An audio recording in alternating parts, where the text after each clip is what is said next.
하나님 말씀 함께 보겠습니다. 에베소서 6장 5절에서 9절까지 말씀입니다. 우리 말씀 함께 교독합니다. 제가 5절 말씀 먼저 받들어 봉독하겠습니다. 종들아 들어오고 떨며 성실한 마음으로 육체의 상전에게 순종하기를 그리스도께 하듯 하라.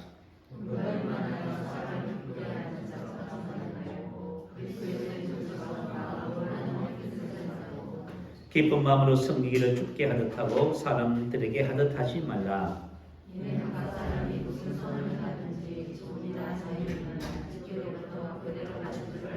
함께 씁니다. 상전들아 너희도 그들에게 이같이 하고 이 법을 그치라. 이런 그들과 너희의 상전이 하늘에 계시고 그에게는 사람을 외모로 취하는 일이 없는 줄 너희가 압니다. 아멘. 할렐루야. 본문 말씀을 근거해서 왕국을 이루는 원리 이런 제목으로 말씀을 나누겠습니다. 우리 지난 시간에는 우리 그리스도인이 이 땅에 존재하는 이후 포스텔로 번임을 받은 그리스도 대사 이런 말씀의 은혜를 나누었습니다. 자, 오늘은 본문 말씀을 근거해서 이 땅의 하늘 왕국을 이루는 원리를 함께 말씀을 통해서 나누겠습니다. 오늘 본문의 말씀을 보면 노예 제도가 일반적인 1세기 그리스도 로마 세계에서 종들과 주인 상전에게 주어준 권면의 말씀입니다. 자, 오늘 본문 말씀을 자세히 보면 성경은 노예 제도 자체를 지지하거나 내지는 노예 제도 자체를 폐지하는 말씀을 하지 않습니다. 그 대신 무슨 말씀을 하시지요? 주어진 신분 위치에 따라서 박제된 일에 대한 권면입니다. 그래서 저와 여러분이 어떤 일을 하셨는지 간에 저와 여러분 그 일 속에서 우리가 어떻게 살아야만이 이 땅에 하나님의 뜻을 이루는지에 대한 말씀을 주시는 것이에요. 오늘 이 말씀을 잘 경청하시면 저와 여러분이 이 땅에서 하나님이 기뻐하시는 삶을 살 뿐만 아니라 이 일을 통해서 하나님께서 우리의 삶에서 역사하시는 하나님의 은혜를 경험하게 될 것입니다. 자, 오늘 하늘 왕국에서는 본문 9절 한번 보세요. 그 얘기는 사람을 외모로 취하는 일이 없는 줄 너희가 압니다. 자, 하나님께서는 사람을 외모로 취하지 않습니다. 하나님은 주인이나 종이나 똑같이 보신다 그 말입니다. 그래서 야고보서 2장 1절에 보면 사람을 차별하여 대하지 말라. 만일 너희가 사람을 차별하여 대하면 죄를 짓는 것이다. 이렇게 말했습니다. 사람이 만약에 당시에도요 예배당에 금가작지를 띄고 좋은 옷을 입은 기인들이 오고 또 가난하고 낭난 옷을 입은 사람들이 옵니다. 근데 만약에 우리가 사람들의 외모를 보면서 차별하면 그것은 죄를 짓는 것이다 그 말이에요. 무슨 죄를 짓냐 하면 너희가 만일 성경에 기록된 대로 내 이웃 사랑하기를 내 몸과 같이 하라 하신 최고의 법을 지키면 잘하는 것이니와 사람을 차별하는 것은 바로 내 이웃을 내 몸과 같이 사랑하라는 이 말씀을 어기면 죄다 그 말입니다. 하나님께서 보시는 사람은 근본적으로 다 똑같아요. 하나님은 우리를 나를 어떻게 보시냐면 하나님의 형상대로 지음받은 사람 이렇게 보십니다. 이건 사람의 근본에 관한 것이지요. 그래서 사람은 이 세상의 어떤 사람이라도 하나님께서 창조하신 똑같은 사람이고요. 하나님의 사랑의 대상이고 또 하나님의 구원의 대상이 됩니다. 그래서 하나님은 인류 모든 사람을 위해서 십자가에 죽으신 것이지요. 우리가 이런 말을 들어보셨지요. 죄는 미워하더라도 사람은 미워해서는 안 된다는 말을 들어봤지요. 이것은 바로 성경의 이와 같은 원리에서 나온 것입니다. 우리가 사람을 외모로 판단하고 미워하고 하는 것은 우리가 죄를 짓는 것이에요. 하나님이 보실 때에 그 사람이 외모가 어떻든 그 사람의 행위가 어떻든 아무 상관없습니다. 그냥 하나님은 그 사람을 하나님의 형상대로 지원받은 사랑의 대상, 구원의 대상입니다. 이렇게 사람을 딱 보시는 거예요. 그런데 우리 성경에 보면 창세기 16장 믿음의 가정에 보면 오늘 본문 말씀 속에 기록된 이런 모습이 아니라 이런 모습과는 전혀 별개의 모습이 등장하고 있습니다. 자, 창세기 16장에는 아브라함과 사례의 이야기가 나와요. 가정 이야기지요. 아브라함은 85세, 사례는 75세였습니다. 무자했습니다. 당시 사회적인 간섭은요, 부잣집에서는 종들을 들여서 자녀를 얻습니다. 그래서 사례의 종 애굽 사람 하갈, 사례는 하갈을 통해서 자식을 얻는 수단으로 보는 것이지요. 다시 말하면 이런 거예요. 존중받지 못합니다. 자, 우리가 여러분들이 인생의 삶을 살면서 요즘 젊은이들이 존중할 사람이 없다고 얘기합니다. 그 심각한 문제예요. 만약에 내가 존중할 사람이 없다고 한다면은, 그죠? 내가 이 세상에서 살아가면서 아무도 섬기지는 않습니다. 이 문제가 되는 것이에요. 자, 그래서 사례는 하갈을 자식을 얻는 수단으로 생각했어요. 다시 말하면 하나님이 보시듯이 사람을 보고 그를 존중한 것이 아닙니다. 그래서 남편에게 첩으로 드렸더니 하갈이 임신을 했습니다. 그가 자기의 임신함을 알고 그의 여주인을 멸시한지라. 존경받지 못할 때 나타나는 현상이지요. 우리가 사람을 키우면 원수가 된다는 말이지요. 내가 만약 어떤 사람을 도와줘요. 근데 그 도와주는 것이 존중하는 마음을 도우는 것이 아니라 다른 마음을 가지고 만약에 내가 불쌍해서 어쨌든 한테 도와주고 쳐요. 근데 그 사람은 그 도움을 받으면서 자존심 상하고 상처받아요. 그러면서 어떻게 하든지 간에 이 관계가 그죠? 끝나면 그냥 떠나고 싶은 거예요. 그 상황을 벗어나고 싶은 거예요. 그럼 뭐냐면 섬김을 잘못한 것이에요. 그래서 우리가 누구를 섬기든 무슨 일을 하든지 항상 기본적인 우리 마음의 바탕은 존중입니다. 존중하는 마음을 가져야 돼요. 내가 만약 존중함을 받지 못하면요, 자, 이런 현상들이 나타나는 거예요. 그래서 여주인 사례가 모욕을 당한 것이지요. 이것을 가지고 남편에게 따졌습니다. 그랬더니 당신의 여종이 당신 마음대로 하시오. 그래서 사례가 하갈을 학대했다고 합니다. 그래서 사례가 하갈 앞에서 도망간 것이지요. 오늘 이 본문 말씀 속에서는 한 가정의 주인이 있고 종이 있습니다. 그런데 이 관계 속에서 아름다운 하나님의 뜻이 이루어지는 관계를 지금 설명하고 있는 거예요. 그런데 만약에 우리가 사는 우리의 인생의 삶의 관계 속에서 그곳에서 만약 갈등이 있으면 그곳에 하나님의 뜻이 이루어질까요? 아닐까요? 안 이루어져요. 오히려 사단이 역사를 해버립니다. 그래서 하나님께서 오셔서 교통정리를 딱 해주시는 거예요. 여호와의 사자가 강야 샘물 곁에서 하갈을 만나 이렇게 말씀합니다. 이르되 사레의 여종 하갈아 내가 어디서 왔으면 어디로 가느냐. 사레의 여종 하갈아 이렇게 부르신 이유가 뭘까요? 이것은 하갈이 있어야 할 위치와 자기가 사갈이 해야 할 일을 확인시켜 주는 것입니다. 사레의 여종 하갈아 나는 내 여주인 사레를 피하여 도망하나이다. 숨을 수 없는 사실입니다. 숨기고 싶은데 사레의 여종 하갈아 불렀으니까 할 수 없이 이렇게 말을 한 거예요. 그랬더니 여호와의 사자가 이렇게 말합니다. 내 여주인 댁으로 돌아가서 그 수하에 복종하라. 내가 내 씨를 크게 번성하여 그 수가 많아 셀 수 없게 하리라. 자, 성경은 신구약 성경을 통틀어서 노예 제도를 취지하거나 폐지에 대해서 말하고 있지 않습니다. 무엇을 말해요? 오히려 자신의 위치와 신분과 그곳에서 어떻게 살아야 되는지를 가르쳐주고 있어요. 하갈은 무엇을 해야 되지요? 그 여주인에게 돌아가서 수하에 복종해야 되겠지요. 본문에 기록된 말씀과 동일해요. 그래서 저와 여러분이 인생의 삶을 살면서요, 난 신분이 낮아서 배우지 못해서 부끄러워 그렇지 않아요. 하나님 보실 때는 다 똑같아요. 그 대신 뭐냐면 내가 어떤 직업을 가지든 변호사가 되든 대통령이 되든 가장 천한 직업을 가지든 상관없습니다. 내가 그곳에서 오늘 본문 말씀처럼 하나님의 뜻을 따라 사는 게 중요해요. 그럴 때 그곳에 나를 통해서 하나님이 일하기 시작하는 거예요. 저와 여러분이 왜 인생의 삶을 살면서 나의 삶에서 나의 직장 안에서 하나님이 일하는 것을 경험하지 못할까요? 그건 이유가 있어서 그래요. 오늘 본문 말씀을 통해서 여러분 그거 발견하시기 바래요. 여러분이 이걸 발견하면은 여러분이 하나님께 쓰임받는 축복이 뭔지를 깨닫게 되어져요. 왜 우리가 이 땅에 살면서 하나님의 축복을 경험하지 못할까요? 오늘 이 본문 말씀 원리에 따라서 우리가 어떻게 살아야 되는지를 배우지 못해서 그래요. 오늘 이것을 잘 배우시기를 축복합니다. 자, 오늘 이 땅에서 하나님의 왕국을 이루는 원리가 무엇인지를 말해주고 있어요. 그것은 바로 섬김이라 하는 것이요. 이것이 또한 하나님이 나의 삶에 역사하시는 비결이기도 합니다. 자, 본문 6절 7절 말씀 다시 한번 보십시다. 한번 읽어볼까요? 같이 하겠습니다.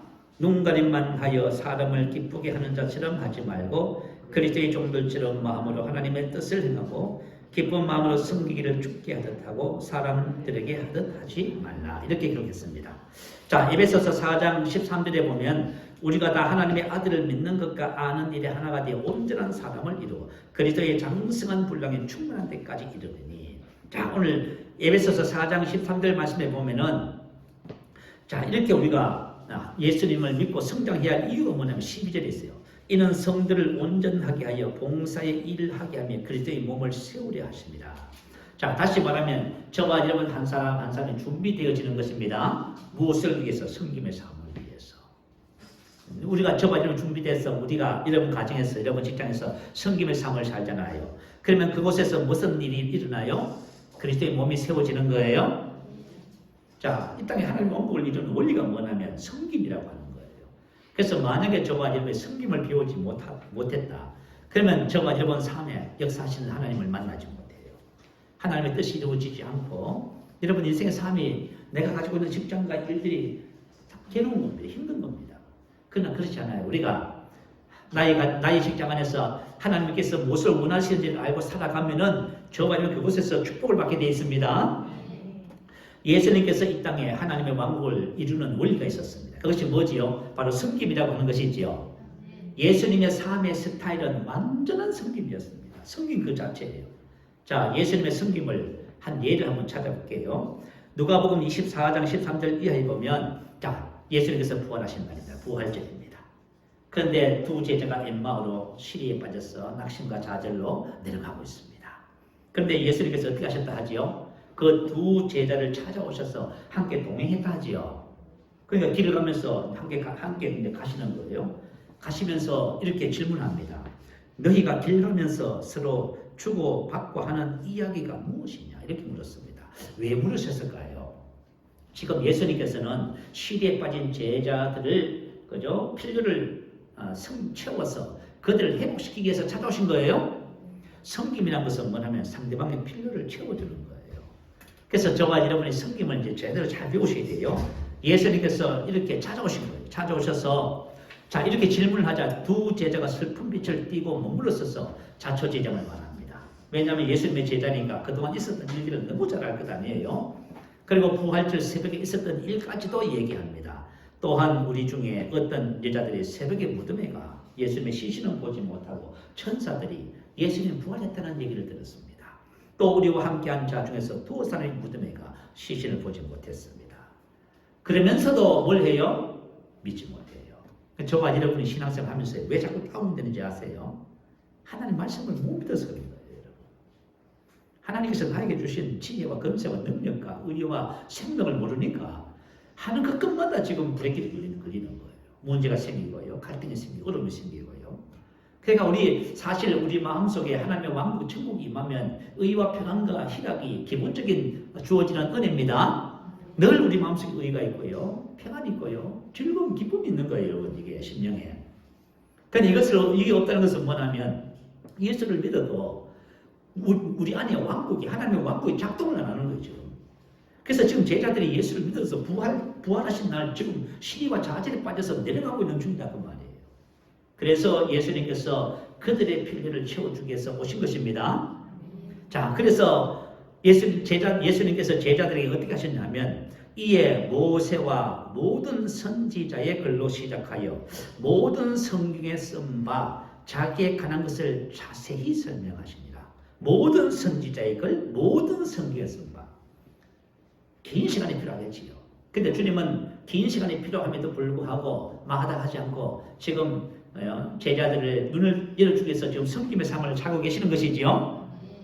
그리고 자세히 설명했다는 것은 철저하게 설명하다 해석을 했다 그 말이에요.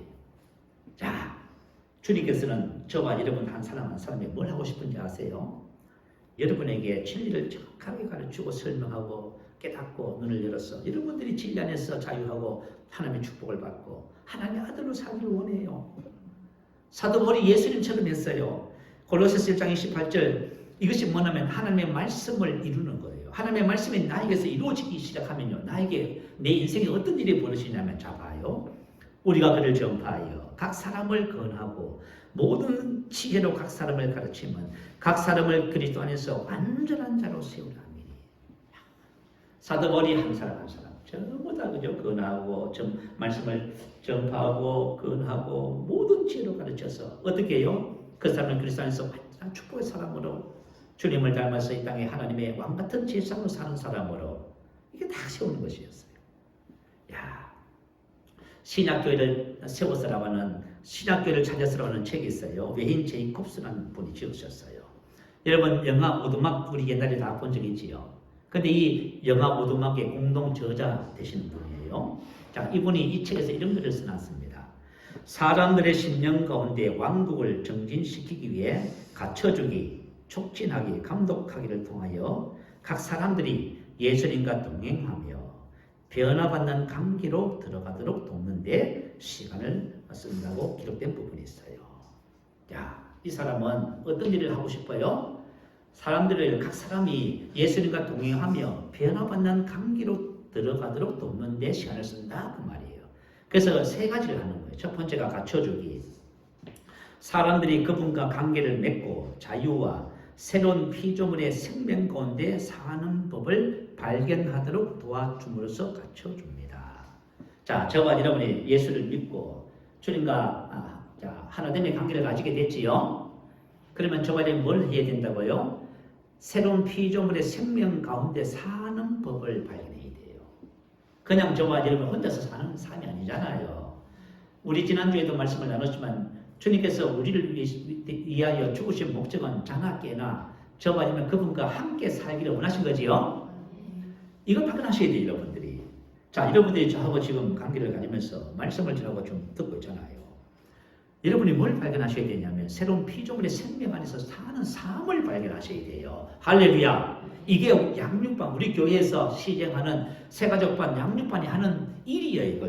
이것을 통해서 새로운 피조물의 정체성과 새로운 피조물의 삶이 무엇인지를 여러분들이 알도록 도와주는 거예요. 이걸 먼저 알아야 돼요. 두 번째는 촉진하기예요. 촉진하기는 공동체는 하나님이 주시는 선물로 알기에 새로운 피조물 가운데 사는 법을 배우는 사람들 사이에서 촉진자로 우정, 연계, 모임이 용이하게 일어나게 하여 단순한 공동체가 자라날 한계실 뿐입니다. 자, 촉진하기는 무슨 뜻이냐면 공동체가 있습니다. 셀, 여러분 셀이지요. 하나님께서 왜 셀을 주셨는지 아세요? 공동체를 통해서 새로운 피조물이 모여서 새로운 피조물의 삶을 발견한 사람들이 그 삶을 살아내는 것을 배우는 것이에요. 실제로 여러분들이 그냥 세상 사람들이 그렇게 사는 것이 아니에요. 새로운 피조물의 생명을 발견하고 생명 안에서 그 삶을 살아가는 것을 배우는 곳이에요. 여기가 여러분의 셀이 뭐 하는 곳이냐면 새로운 피조물 가운데 사는 법을 배우는 사람들이에요. 그러니까 여러분들의 삶이 정말 하나님의 아들의 삶의 실제가 되어야 돼요. 죄를 정복하고 질병을 정복하고 가난을 정복하고 문제를 정복하고 여러분 그러니까 삐뚤어진 관계가 회복되어져서 관계 속에서 오늘 본문 말씀처럼 하나님의 뜻을 이루고 그곳에 하나님의 일하심을 경험하고 이렇게 하나님의 자녀로서 아름다운 삶을 사는 것을 촉진시키는 거예요. 그래서 셀 모임이 잘 되도록 섬기는 거예요. 가정을 개방해서 섬긴다든지 또 신앙의 본이 되어지고 또 믿음의 교제 안에서 내가 하는 말씀을 적용한 것을 나눔으로써 도움을 주고 이렇게 하면서 촉진하는 것으로 그리고 감독하기 작물이 자라려면 무엇이 필요한지 들판을 살피는 농부처럼 자신을 여기는 것 그죠? 자 이것은 뭐냐면 사람을 그죠? 건면하고 또 뭐 하지요? 또 이해시키고 뭐 여러 가지 일들이 있어요.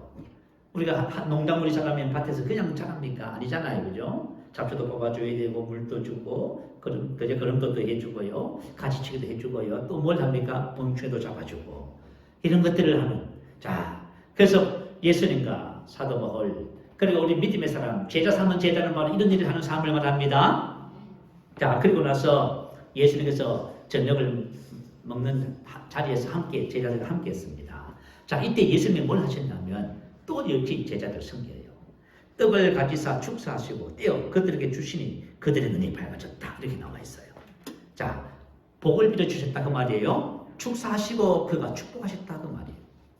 여러분, 사람을 축복하는 것이 사람을 섬기는 중요한 부분이에요. 여러분, 자, 거기 한번 들어봐요. 여러분이 사람을 만나고 헤어질 때 누구를 축복하세요? 이거 중요한 거예요, 이거. 사람은 무슨 말을 듣고 싶어요? 축복의 말을 듣고 싶어요. 누가 나를 만약에 관계를 가지고 헤어지는데 나를 축복해준다. 그건 너무 좋은 거예요. 그죠? 제가 한 10년 전쯤 된 것 같아요. 오살리 금식기도원에 금식을 하면서 우리 시사님들 오셨어요. 근데 오살리 최저실 금식기도원에 보면 운동장이 있고요. 그 옆으로 보면 동물원이 있어요. 동물들 키우는 막사들이 있어요. 거기서 이제 이야기를 하고 이제 있는데 외국에서 오신 한 형제님이 6살, 7살 된 딸을 데리고 왔어요. 그래서 뭐 말은 통하지 않아도 서로 뭐 눈빛으로 인사도 하고 뭐 이렇게 좀 시간을 이제 보내게 됐습니다. 그런데 그 형제분이 이제 그저 헤어질 할 시간이 됐는데요. 그 형제가 뭐라고 하면서 갔냐 하면은 이렇게 축복을 했습니다. 하나님의 축복이 함께 하시길. 근데 그게 10년이 넘었는데 또 기억이 돼요. 그분은 복을 빌어주더라고요. 이게 그들의 문화예요. 그래서 저와 여러분, 우리 기독교 문화는, 새로운 피조물의 문화는 복을 빌어주는 문화입니다. 베드로가 뭐라고 말해요? 악을 악으로 욕을 욕으로 갚지 말라 하지요. 거꾸로 반대로 복을 빌라 하지요. 제가 아는 장전사님이 계셔요. 이분이 14대, 그죠? 이분은 미장원을 하신 분이었는데요. 문제가 참 많았어요. 병도 많고요. 그러니까 결혼해서 사는데 관계도 어렵고 힘들었어요. 근데 예수를 믿고 질병도 치유받고 참 많은 은혜 받았어요. 그리고 이제 이 장모님이, 그죠? 남편이 이제 아침에 이제 일을 하기 위해서 출근하잖아요. 그러면 현관에서 남편의 손을 잡고 남편의 눈을 바라보면서 축복을 하는, 축복기도 하는 거예요. 남편이 오늘 하루 하나님의 은혜 가운데 참 일도 건강도 하나님 모든 것을 지키고 축복기도를 해주고 보내는 거예요. 그런데 문제 많은 가정이에요. 완전히 진짜 인고부가 됐어요. 여러분들이 인생의 삶을 살면서 누구를 축복하기 시작하잖아요. 그러면 아름다운 관계로 회복이 돼요. 그래 그분이, 그죠? 얼마 전에 전사님이 되시더니, 그죠? 교회를 개척해서 남편하고 같이 주의 일을 하고 계시더라고. 참. 자, 이렇게 예수님께서는 항상 사람들을 축복하십니다. 그리고 떡을 떼어 그들에게 주심에 계속해서 반복적으로 제자들에게 떡을 떼어 주셨다 그 말이에요. 그는 식사를 하면서도 그냥 식사하는 것이 아니에요. 예수님은 반드시 뭘 해요? 식사 중에도 다른 사람을 섬기고 계시는 겁니다. 이때 제자들의 눈이 밝아졌대요. 왜 그때 눈이 밝아졌을까요? 바로 그분이셨잖아요. 예수님께서 십자가에서 돌아가기 전에 늘 자기와 함께 하시면서 하셨던 그분을 본 거예요. 그래서 눈이 딱 떠진 거지요. 그래서 저와 여러분의 신앙의 삶이 어떤 삶이 돼요? 우리 마인드가 삶의 스타일이 섬김이 되어야만 합니다. 이건 그냥 뭘 할까요? 뭐 조금 잘했다, 안 받아줘서 상처받았다, 그런 개념이 아니고 그냥 우리의 삶 전체 자체가 그냥 섬김입니다. 바로 예수님은 그렇게 해요. 제자들은 이런 섬김의 삶을 모르고 함께 모여서 서로 다투었습니다. 자, 첫째가 되기 위해서, 그죠? 그래서 우리가 뭔가 하면은 앞장서고 싶잖아요. 더 인정받고 싶고요, 더 앞에 서거든요. 더, 그죠? 높아지고 싶고, 더 많이 가지고 싶고 그렇잖아요. 제자들 다 불러 모았습니다. 그러면서 하신 말씀이 뭐예요? 나는 이 땅에 온 것은 섬김을 받으라면 아니라 도리어 섬기라고. 나의 목숨을 많은 사람에 대해서 물러주려 하노라. 너희가 어떤 되고자 하는 너희가 종이 되어야 한다. 이렇게 하셨어요. 섬기는 자에 대한 말씀을 해주신 것이지요. 그래서 저와 여러분이 우리 그리스도인들의 삶의 기본적인 모든 마인드는 바로 섬김입니다. 오늘 본문의 원리를 통해서 우리가 그것을 배우시기 바랍니다. 그죠? 이와 같은 원리에 입각해서 오늘 본문 말씀이 시작되는 거예요. 자, 우리 먼저 삶의 목적부터 한번 찾아보십시다. 그 일을 통해서 무엇을 해야 하는 거예요? 자, 오늘 본문 말씀 속에 나오는 이 종은 그 일을 통해서 무엇을 해야 되냐 그 말이에요. 사람은 나름대로 자기 일을 하고 있잖아요. 여러분이 다양한 직장을 갖고 있잖아요. 여러분 어떤 이곳에서 관계를, 이건 직장생활을 하고 있다 하잖아요. 그러면 지금 내가 하고 있는 그 일을 통해서 내가 무엇을 해야 하는가 합니다. 내가 지금 그 일을 하고 있는데, 그죠? 내가 여기서 무엇을 해야 정말 바르게 사는 것이 가는 거예요. 이 삶의 목적이에요. 근데 오늘 본문 6절은 이렇게 기록하네요. 눈가림만 하여 사람을 기쁘게 하는 자처럼 하지 말고 그리스도의 종들처럼 마음으로 하나님의 뜻을 행하고. 무엇을 행하라고 말하지요? 하나님의 뜻을 행하고 이렇게 말하지요. 바로 저와 여러분이 존재하는 이유입니다. 그 일을 하는 이유예요. 여러분 왜 그 일을 하고 계세요? 여러분이 하는 일이 이유가 있어요. 그 일을 하는 이유가 뭐냐면 그곳에서 하나님의 뜻을 행하라 그 말이에요. 행한다는 것은 뭐냐면 만들다 창조하라 그 말이에요. 다시 말하면 위에서 유를 창조하는 거예요. 여러분들이 지금 그곳에서 뭔가를 만들어야 돼요. 그죠? 어떤 것을 만들다, 위에서 창조하다. 그래서 저와 여러분이 목적이 분명해야 목적을 따라 살 수 있어요. 목적이 내가 분명하지 않아요. 그러면 여러분 목적을 따라 살지 않게 돼 있어요. 오늘 자 우리가 말씀을 나누면서 우리가 살아가야 할 이유와 목적을 분명히 하는 시간이 됐으면 좋겠습니다. 자 이와 같은 그죠 일들을 그죠 이루는 원리가 뭐냐면 바로 섬김이라는 거예요. 자 내가 만약에 누군가의 관계 속에 있어요. 내가 만약 그 일을 하면서 사람들과 관계를 가지잖아요. 내가 만약에 누군가의 관계 속에서 나의 첫 번째 관심은 뭐가 돼야 할까요? 하나님의 뜻이 되어야 된다 그 말입니다. 야 여러분 그래서 하나님의 뜻이 되어야 되는데 그 뜻을 이루는 원리가 뭐냐면 바로 섬김이라는 거예요. 그래서 본문 7절은 이렇게 기록해요.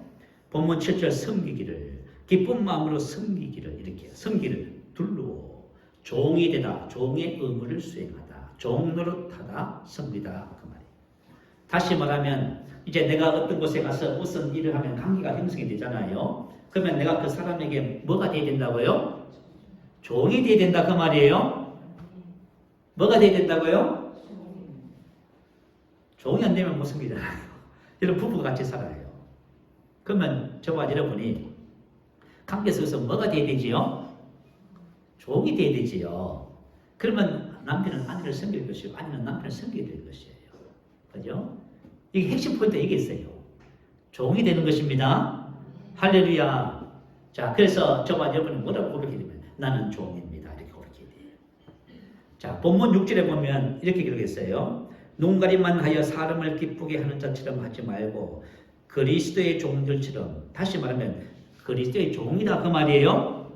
그리스도의 종인데 종은 당연히 하나님의 뜻, 하나님의 뜻을 그곳에서 이루어야 된다 그 말이에요. 근데 그것을 이루는 위해서 뭘 해야 되냐? 기쁜 마음으로 종이 되야 된다 그 말이에요. 할렐루야. 그럴 때 저와 여러분을 통해서 하나님의 뜻이 그곳에서 이루어지게 된다 그 말이에요. 왜 우리가 그리스도의 종이지요? 고린도전서 6장 20절은 값으로 산 것이 되었으니 그런즉 너희 몸으로 하나님께 영광을 돌리라. 자, 저와 여러분의 인생, 여러분 시간과 건강과 지혜와 가지고 있는 모든 것이 전부 다 값으로 사셨습니다. 혹시 여러분들이 여러분의 인생, 내 인생은 내 것이라고 생각하시는 분 여기 계세요? 그럼 여러분 크게 오해하고 계세요. 저와 여러분 제2의 종으로, 사망의 종으로, 마귀의 종으로 팔렸습니다. 근데 예수님께서 당신의 생명을 핏값으로 우리를 사셔서 하나님께 드리셨어요. 그래서 우리가 하나님의 것이 된 겁니다. 그럼 당연히 우리가 이 땅에 앞으로 살아갈 삶의 목적은 하나님을 섬기는 거예요. 하나님의 뜻을 위해서 존재하는 것이에요. 그래서 우리가 아포스텔로 보냄을 받았다 이렇게 말씀하고 있는 것입니다.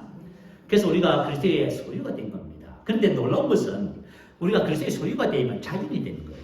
자유해지는 거예요.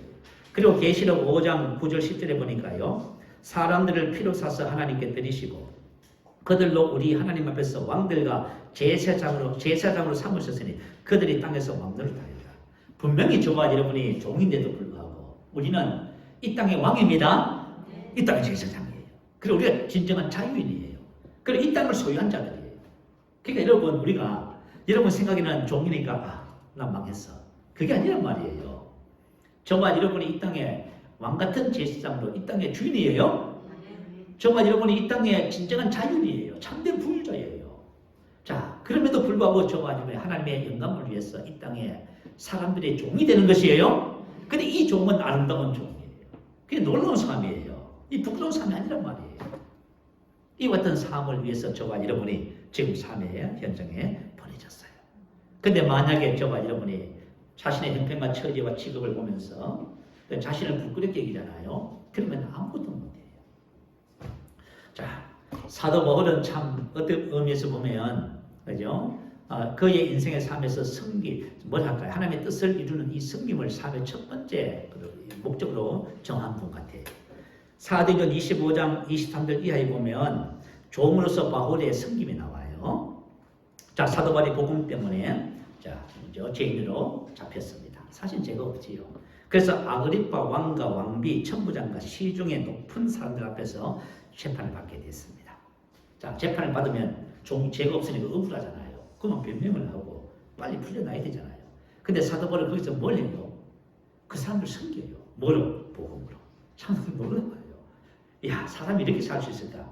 오늘 우리가 복음서가 들었잖아요. 예수님처럼 바울처럼 이렇게 그렇게 살 수는 없을까? 사실은 그게 우리에게 주어진 진짜 최고의 축복의 삶이거든요. 근데 우리 이걸 못 살아요. 왜 못 살까요? 우리 못 배워서 그런 거지. 우리 이제 제대로 배우셔야 됩니다.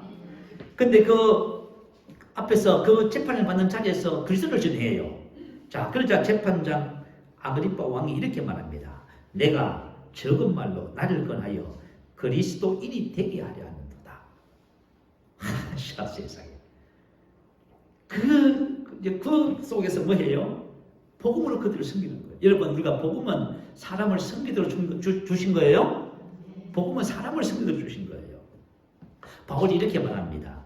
말이 적으나 많으나 당신뿐 아니라 오늘 내 말을 듣는 모든 사람도 다 이렇게 결박된 것 외에는 나와 같이 되기를 하나님께 원하나이다. 바울은 자기 자신이 그리스도 안에서 어떤 사람인지 알았어요. 저와 여러분이 그리스도 안에 있는 나의 존재, 정체성에 대해서 모르면요, 여러분 이런 삶을 못 살아요. 내가 죄인이고 결박됐는데 전부 다 왕복을 입고 기인들이요 삐까번쩍하게 나는 초라하게 죄수로서 심판을 받네. 그러면 저걸 당당할 수 있어요? 못 당당해요. 근데 사도 바울이 당당합니다. 뭐라고 말해요? 이렇게 결박된 것 외에는 당신들이 전부 나처럼 되기를 원합니다. 이렇게 말해요. 왜 나처럼 되어야 됩니까? 난 하나님의 아들이지요. 세상의 모든 삶은 죄와 사망과 율법과 저주의 종이지만 그는 진정한 자유입니다. 그리고 그는 이 땅의 왕같은 제사장입니다. 그리고 그는 참된 부유를 가진 자입니다. 작아요. 그래서 당당한 거예요. 그래서 저가 여러분 인생의 삶을 살면서 옛사람에 대해서 자꾸 생각하지 마세요. 이정선 지나갔으니 새 것이 됐습니다. 그리스도 안에 있는 자신의 정체성을 따라서 우리는 복음으로 세상을 섬기는 거예요. 그래서 사도 바울은 이렇게 말해요. 가난한 자 같으나 많은 사람을 부유하게 하고. 여러분 보실 때 내가 아무것도 없는 것처럼 보이지요. 그러나 나는 복음을 가지고 모든 사람을 부유하게 합니다. 오직 너희 기쁨을 돕는 자가 되려 함이니 너희를 견고하게 하려 함이니 각 사람을 그리스도 안에서 완전한 자로 세우려 함이니. 사도 바울은 참 놀랍지요. 그래서 저와 여러분이 그리스도 안에 있는 정체성을 따라서 생각하고 말하면서 세상의 복음으로 세상을 섬기는 위치에 있다는 것이 놀랍습니다. 자, 이것을 여러분들이 발견하셔야 돼요. 이것을 발견하셔야만이 저와 여러분이 정말 세상을 섬길 수 있는 그런 자리에 서게 돼요. 자, 종의 태도에 대해서 한번 살펴볼까요? 자, 섬김의 목적은 뭘까요? 자, 우리가 이제 여러분의 가정에서 직장에서 이제 하나님의 뜻을 이루는 원리가 바로 섬김인데, 그럼 섬김의 목적은 뭘까요? 섬김의 목적은 바로 상대방을 복되게 하는 것입니다. 나는 나와 함께한 모든 사람들의 성공과 유익을 위해서 이곳에 존재합니다. 이게 우리의 마인드예요. 자, 어떤 청년, 우리가 이야기를 몇 번 한 것 같아요. 한 청년이 이 복음으로 양육반을 받았어. 그죠? 세 가지 반 다 하고요. 양육반 교육을 받았어요. 그래서 이 청년이 이제 처음으로 취직을 했습니다. 취직을 했는데 이제 처음에 이제 입사를 했으니까요. 일을 마치는 시간 좀 되어서 이제 사장님이 사무실에 와서 청년을 소개하면서 청년 좀 일어나서 한번 인사하고 어떻게 일할 건지 그것도 좀 말해달라고 이렇게 세웠습니다. 그래서 이 청년이 자기소개를 하고 나서 뭐라고 말했냐면 저는 사장님을 성공시키기 위해서 이 회사에 취직했습니다. 이렇게 말했어요. 대부분의 사람들은 뭐 때문에 일을 해요? 돈 벌려고. 자신의 성공을 위해서. 좀 편하게 돈 벌지. 이거예요, 전부 다. 전부 자신을 위해서. 한 번도 사장님을 성공시키고 주변에 있는 형제들을 유익하게 하고 복되게. 내가 사장이 되면 직원들을 성공시키려고 회사를 운영하는 사람 없어요. 그렇지만 우리 그리스도인들은 아닙니다. 우리 그리스도인들은 뭘 하기 위해서요? 사장님을 성공시키기 위해서. 여러분, 이 마인드가 놀라운 거예요, 이게. 자, 베드로 사도의 권면처럼 악을 악으로 욕을 욕으로 갚지 않고 복을 빕니다. 나는 언제나 섬기는 자로 존재하며 나의 섬김의 목표는 상대방을 복되게 하는 것입니다. 예수님처럼 바울처럼. 만약에 정말 그리스도 안에서 이렇게 섬김의 삶이 훈련된 사람이 있다면 그는 가서 정말 하나님의 뜻을 그곳에서 이루게 될 것입니다. 자, 그러면 나는 어떤 태도를 가져야 할까요? 오늘 5절 한번 볼까요? 종들아 두려워하고 떨며 성실한 마음으로 육체의 상전에게 순종하라. 그리스도께 하듯 하라. 아멘. 7절에 기쁜 마음으로 성기를 죽게 하듯 하고 사람들에게 하듯 하지 말라. 자, 왜 이렇게 말씀하셨을까요? 자, 저와 여러분이 그런 거 있잖아요. 사람을 만약에 외모로 판단하고 그러잖아요. 그럼 못 섬겨요. 그죠? 사람이 나에게 그냥 기분 나쁘게 대하고 어떻게 섬기는 안 돼요.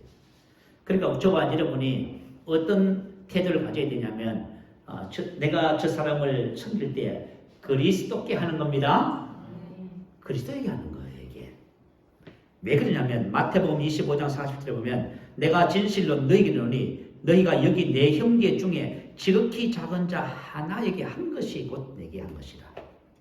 지극히 작은 자 하나에게 하지 아니한 것은 곧 내게 하지 아니한 것이라. 다시 말하면 주님께서는 우리가 인생의 삶을 살 적에요, 옆에 어떤 사람을 두셨어. 그러면 그 사람이 바로 그리스도입니다. 바로 그분이 바로 그리스도예요. 여러분 옆에 한번 봐요. 누가 계세요? 옆에 계신 분이 그리스도예요. 내가 이분에게 어떻게 대하느냐가 그리스도에게 대하는 것과 똑같아요. 내가 만약 이분에게 짜증을 내잖아요. 그리스도에게 짜증을 내는 거예요. 내가 이분을 원망하잖아요. 그리스도에게 원망하는 거예요. 내가 이분을 미워하잖아요. 그리스도를 미워하는 거예요. 난 주님을 사랑하는데요, 뭘 옆에 있는 그리스도를 미워하네요. 저와 여러분이 내 옆에 내 관계 속에 있는 그 삶이 바로 그리스도입니다. 여러분 이걸 기억하셔야 돼요. 여러분. 이걸 기억하시면 여러분들이 어떤 사람도 다 섬길 수 있습니다. 그리고 옛사람을 벗어버려 쓴뿌리를 제거해야 돼요. 자, 오늘 본문 말씀 속에 보면 종들아 두루하고 떨며 성실한 마음으로 7절에 기쁜 마음으로 눈가리만 하지 말고 여기 나와 있어요. 이것은 뭐냐 하면 종으로서 섬김을 잘 위해서 기본적으로 갖춰야 할 우리 성품을 말하고 있는 것입니다. 그런데 두르고 떨림이라는 것은 뭐냐면 존중, 존경을 말해요. 야, 여러분, 사실 만약에 우리 옛사람과 우리 마음에 있는 쓴뿌리, 상처들은, 그죠? 완전히 이 섬김을 방해하는 근본적인 요인들이에요. 우리 육체의 일들 보면 전부 다 관계 불화의 죄들이죠. 여러분 보세요. 옛사람의 특징이 뭐예요? 이기주의, 욕심이에요. 그리고 쓴뿌리는요, 상처, 그죠? 미움, 시기주, 다 성질이 쓴뿌리지요. 이것들은 관계 불화의 원인이에요. 만약에 옛사람과 쓴뿌리를 제거하지 않고 난 섬김의 삶을 살 수 있으면 불가능해요. 여러분들이 혹시 주변에 부모님, 시부모님, 또 남편, 아내, 또 자녀, 또 형제들, 만약에 여러분 상처가 있다고 생각한다면 그거 버리셔야 됩니다. 그건 여러분 아니에요. 여러분이 그런 것을 품고 있는 이상은 절대로 섬길 수가 없어요. 자, 그래서 저번에 온전한 섬김을 위해서는 쓴뿌리, 옛사람 쓴뿌리 상실을 버리만 합니다. 그럴 때 저와 여러분의 온전한 섬김을 향해서 나갈 수 있습니다. 자, 우리 섬김의 복에 대해서 살펴보십시다. 자, 본문 8절 말씀 한번 볼까요? 이는 각 사람이 무슨 선을 행하든지 종이나 자유인이나 죽기로부터 그대로 받을 줄 압니다. 자, 각 사람이 무엇을 하든지 그대로 받습니다. 주인도 상관없어요. 주인이든지 종이든지 상관없어요. 나의 주어진 일 속에서 내가 어떻게 하냐에 따라서 그대로 받아요. 그대로 받는다는 것은 뭐예요? 자, 우리 베드로전서 3장 9절 한번 올려주세요. 같이 한번 읽어보시겠습니다. 시작. 악을 악으로 욕을 욕으로 갚지 말고 도리어 복을 빌라. 이를 위하여 너희가 부르심을 받았으니 이는 복을 이어받게 하려 하리라. 자, 악을 악으로. 내가 만약에 악을 악으로 갚아요. 그러면 어떻게 돼요? 그대로 거둡니다. 뭘요? 악을 거둬요. 내가 만약에 욕을 욕으로 갚아요. 그러면 뭘 거둬요? 그대로 거둬요. 도리어 거꾸로. 내가 그럼에도 불구하고 내가 복을 빌면요, 복을 그대로 받습니다. 복 받는 길 간단하지요. 그래서 저와 여러분이, 그죠? 뭐 상처받았다, 억울하다, 그런 생각하지 마세요. 그거. 그런 것들이 우리 마음에 들어온 것을 거절하세요? 나는 그런 사람이 아니잖아요. 그래서 저와 여러분 이걸 기억하셔야 돼요. 아, 왜 하나님께서 우리에게 그럼에도 불구하고 복을 빌려 하시는가? 아, 하나님, 내가 복 받기를 원하시는구나. 하나님은 우리 그리스도인들이 이 땅에 살면서 복 받기를 원하세요. 자, 그러면은 우리가 성경의 예를 한번 살펴보고 오늘 기도 제목 삼으십시다. 야곱이 어떤 사람이냐면, 야곱, 요셉, 구약에 나온 성도들이지만 그들의 삶의 스타일은 섬김이었고요. 그들의 삶을 통해서 하나님의 뜻이 그들의 삶에 이루어지면서 그들이 축복의 사람이 됐어요. 우리 한번 살펴보십시다. 자, 창세기 31장입니다. 31장 6절에서 12절요.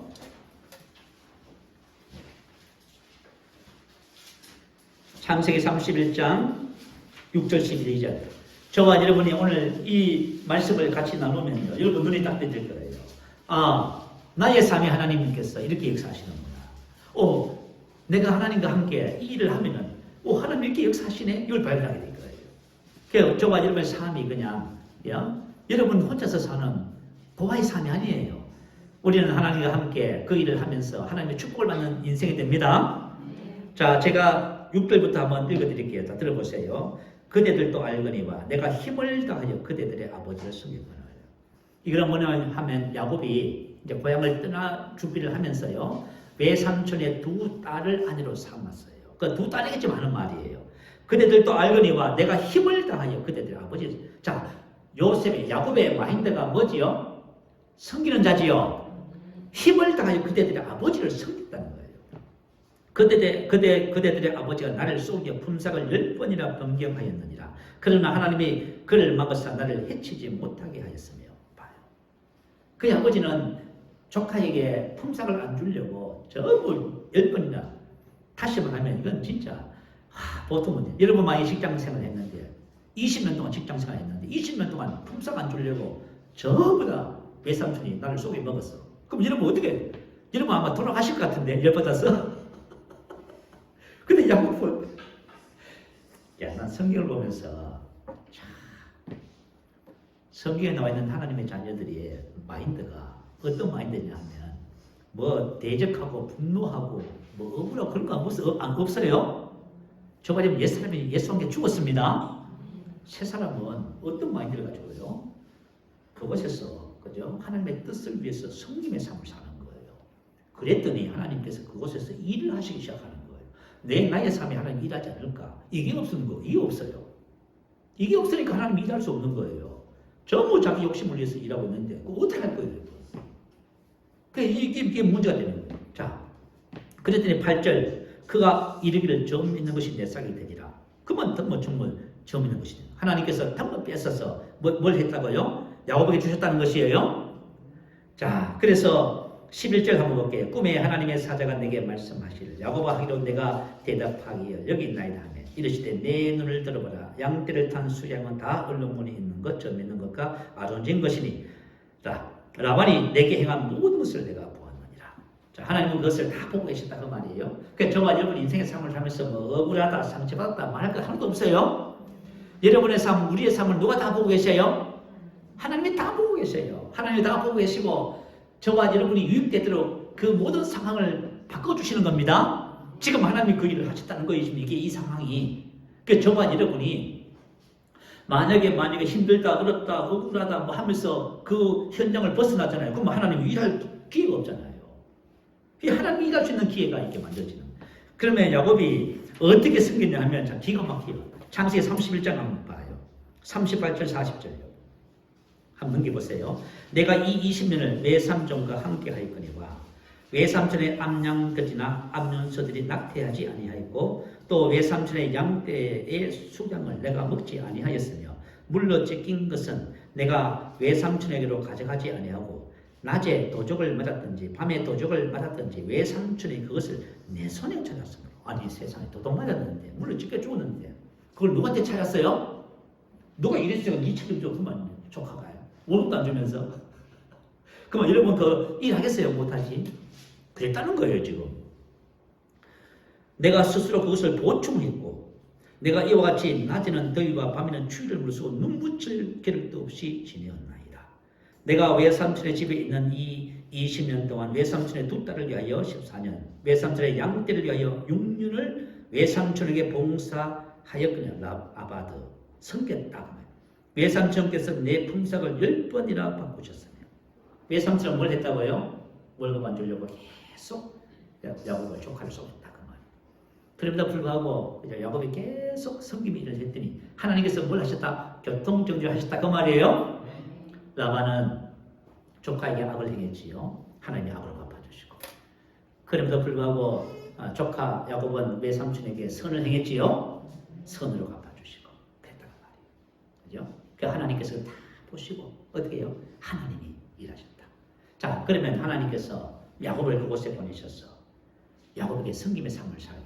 야곱이 그곳에서 하나님의 뜻인 섬김의 삶을 통해서 그죠? 하나님께서 어떤 일을 하셨는지 한번 살펴봐요. 제가 읽어드릴게요. 창세기 30장 27절에 보니까요. 라반이 그에게 이르되 여호와께서 너로 말미암아 내게 복 주신 줄을 내가 깨달았느니.